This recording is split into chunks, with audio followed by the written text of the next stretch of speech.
नमस्कार आदाब, मैं रज़ा अंसारी द इंडियन खबर पर आपका स्वागत है। उत्तराखंड का सियासी घमासान कुछ दिनों के लिए रुक जरूर गया है। भारतीय जनता पार्टी के लिए थोड़ा सा राहत का माहौल है क्योंकि वहां पर नए मुख्यमंत्री पुष्कर सिंह धामी का जो उत्तराखंड के खाटीमा विधानसभा से आते हैं उनको नए मुख्यमंत्री के तौर पर चुन लिया गया। कृषि मंत्री नरेंद्र सिंह तोमर आज सुबह को आते हैं, वहाँ पर जो है विधायक दल की बैठक होती है और इस विधायक दल के बैठक में यूथ लीडर और भारतीय जनता पार्टी के उत्तराखंड के पूर्व यूथ के अध्यक्ष पुष्कर सिंह धामी को चुन लिया गया नए मुख्यमंत्री के रूप पर। अब आपको बताते हैं कि इस नए मुख्यमंत्री के रूप पर जैसे पुष्कर सिंह धामी को चुना उसके बाद पूरा मामला जो है पलट के जो है कहाँ बंगाल की तरफ आ रहा है, क्योंकि बंगाल में एक अलग तौर से जो है ममता बनर्जी का कनेक्शन जोड़ा जा रहा है पुष्कर सिंह धामी के साथ। से कनेक्शन ये है कि जिस तरह से तीरथ सिंह रावत को मुख्यमंत्री के पद से उन्होंने रिजाइन मारा था, क्योंकि कहा जाता है कि जब संसदीय एक कानून है जिस कानून के अंतर्गत यह आता है कि अगर आप जो है मुख्यमंत्री बनते और आप जो है विधानसभा सीट चुनकर नहीं आते तो 6 महीने के अंदर आपको विधानसभा सीट पर आपको जीतना पड़ता है। अब आपको बताते हैं कि जिस तरह से कोरोना का दूसरा वेव आ रहा है, माननीय यहाँ के मुख्यमंत्री ममता बनर्जी जरूर यहाँ पर लैंडस्लाइड विक्ट्री हुई है, मगर अभी तक वो किसी सीट पर जीती नहीं है और 6 महीना के अंदर यानी नवंबर 5 तक उनको यहाँ किसी न किसी विधानसभा सीट पर जीतना होगा, नहीं तो उनको भी रिजाइन करना पड़ सकता है। अब सवाल यह है कि तीसरा जिस तरह से कोरोना का लहर आने की संभावना दिखाई जा रही है, दूसरा कोरोना का लहर कुछ जगहों पे धीमा हो रहा है, कुछ जगहों पे ज़्यादा मजबूत है, तो उनके बीच जो है सारा मामला चल रहा। अब आपको बताते हैं कि हरीश रावत जो उत्तराखंड के कांग्रेस के पूर्व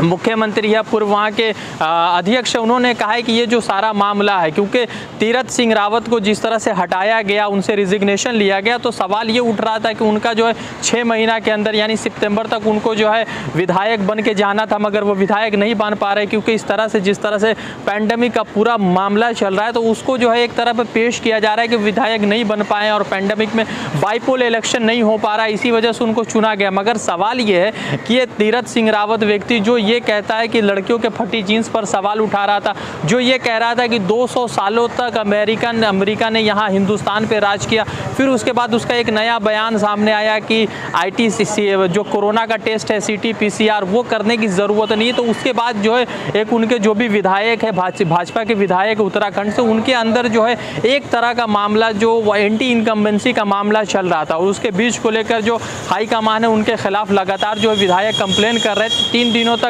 तीरथ सिंह रावत जो है वहाँ दिल्ली में थे और जैसे आते हैं तो रात को 11 बजे जाते हैं, अपने पूरे जितने भी विधायक हैं उनके साथ जाते हैं, बेबी रानी मौर्य के पास जाते हैं जो गवर्नर है वहाँ की उत्तराखंड की, और अपना रिजिग्नेशन लेते हैं। उसके बाद जो है सारा सियासी घमासान चल ही रहा था और उसके बीच जो है पुष्कर सिंह धामी को चुन लिया गया। अब सवाल सबसे ज़रूरी ये है कि ममता बनर्जी क्या 5 नवंबर तक यहाँ किसी न किसी विधानसभा सीट पर जीतेंगे। वैसे उनका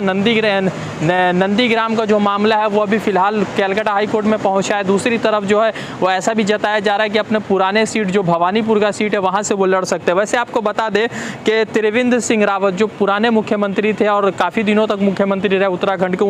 उनको भी जो इसी तरीके से हटाया गया था। उनके भी बहुत कुछ चंद ऐसी चीज़ें उन्होंने अनसाइंटिफिकली चीज़ें बताई थी जिसको सुनकर नासा भी घबरा जाएगा। उसने कहा था कि गाय जो हवा छोड़ता है या गाय के मुँह से जो हवा बाहर आती है वो ऑक्सीजन छोड़ता है, नाइट्रोजन लेते हैं, उल्टा ही तरीका का उनका पूरा विवाद चल रहा था। और उसी बीच उनके जो चमेली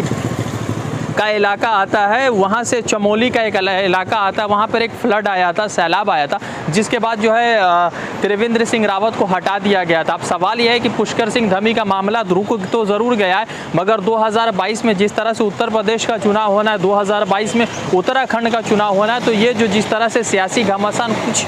महीनों के लिए रुका है, क्या ये मुकम्मल तौर पर भारतीय जनता पार्टी को उत्तर प्रदेश में थोड़ा सा सहायता देगा, या उत्तर प्रदेश में जिस तरह से केशव प्रसाद मौर्य और योगी आदित्यनाथ के बीच में जिस तरह का घमासान चल रहा है क्या उस पर रोकेगा। ममता बनर्जी की तरफ स्पॉटलाइट है, हरीश रावत जो है ममता बनर्जी का डिफेंड करते नजर आए। अब सवाल यह है कि इस कोरोना पैंडेमिक में किस तरह से चुनाव होगा, किस तरह से इलेक्शन होगा। वैसे एक चीज़ और ज़रूर है कि सुप्रीम कोर्ट ने बंगाल में प्रेसिडेंट यानी सदर राज लगाने को लेकर जो है राष्ट्रपति शासन लगाने को लेकर जो सुनवाई के मामला थे उनको एक्सेप्ट कर लिया और बहुत जल्दी इस पर सुनवाई होगा, क्योंकि बंगाल के इलेक्शन के बाद भारतीय जनता पार्टी लगातार कह रही है कि यहाँ पर पोस्ट पोल वायलेंस हुए। तो अब सवाल ये है कि किस तरह से यहाँ पर वायलेंस का हुआ है और कहाँ से रिपोर्ट है वो सुप्रीम कोर्ट तय करेगी। वैसे इतना ज़रूर है कि ममता बनर्जी फिर से केंद्रीय राजनीति में एक बड़ा चेहरा बन रही है और अपने जो भी विरोधी दल है उनके सवालों का जवाब भी दे रही है, तो उनके सवालों पर चढ़ी भी हुई है। रज़ा अंसारी की रिपोर्ट कोलकाता से द इंडियन खबर के लिए जुड़ते हैं दूसरे अपडेट के साथ। धन्यवाद।